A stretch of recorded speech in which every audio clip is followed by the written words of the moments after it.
A West Side piñata business is a total loss after a suspicious fire. $1.5 million in inventory burned to ashes. Eyewitness News reporter Henry Ramos joins us live.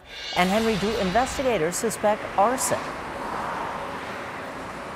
Well, Deborah, not quite yet, but what could help them is surveillance video. I want to show you here. The owner here at Cuevas Piñata says that her video cameras, the one that you see there, were mysteriously moved here at the front of the building. And as investigators try to determine if someone intentionally set this fire, she's just wondering what to do next. I'm so lost, I don't even know where to begin. For the first time in 25 years, Cynthia Cuevas is unemployed, and not by choice. It all burned. Every dollar that I had burned. Her bread and butter, a business she has had for decades, Cuevas Piñatas, went up in flames. It was just within an hour after I had walked out the shop that this thing was engulfed. Fire investigators say it is suspicious and are still trying to find out what happened. It's a disaster. Everything she had inside the shop off Culebra Road is pretty much gone. $1.5 million of her livelihood barely recognizable.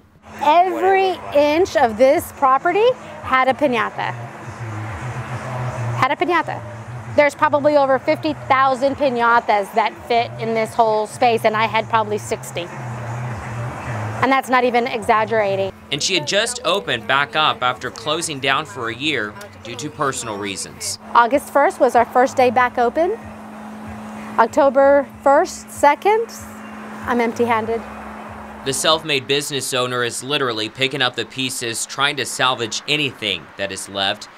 She just doesn't know why anyone would want to burn down her business. I'm completely oblivious. You know, if someone purposely did this, why would they?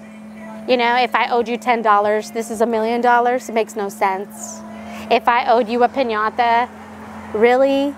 I don't know. I mean, I've genuinely helped almost everybody that's come through my door.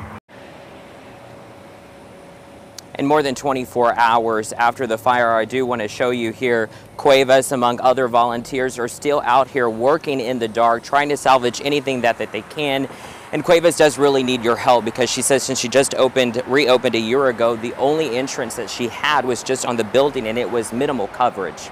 And thankfully, no one here was injured in the fire. Reporting live on the city's west side, Henry Ramos, KENS 5 Eyewitness News.